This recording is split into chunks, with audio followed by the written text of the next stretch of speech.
Hello everyone. तर कसे आहात सगळे? तर पहाटेचे वाजले होते 5 आणि आम्ही निघालो होतो गुजरातला कुबेर भंडारीच्या दर्शनासाठी. आमची गाडी आली आणि प्रवासाला सुरुवात झाली. पहाटे लवकर निघाल्यामुळे रस्त्याने तर अंधारच होता आणि पाऊस पण सुरू होता. कुबेर भंडारीला जात असताना रस्त्यातच उनाई मातेचे मंदिर लागते आणि 9:30 वाजता आम्ही इथे येऊन पोहोचलो.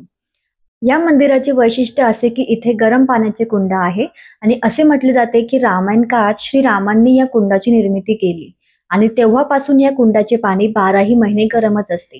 त्यानंतर असेही म्हटले जाते की या कुंडात आंघोळ केल्याने त्वचेचे सगळे रोग नाहीसे होतात. आणि या कुंडात आंघोळ केल्यानंतर आम्ही निघालो मंदिरात दर्शनासाठी आणि उनाई मातेची मूर्ती अगदी तेजस्वी आणि सुंदर वाटत होती. इथे येऊन अगदी प्रसन्न वाटत होते. त्यानंतर देवीचे दर्शन झाल्यानंतर बाजूलाच महादेवाचे देखील मंदिर होते. तिथे पण दर्शन घेतले आणि निघालो पुढच्या प्रवासाला.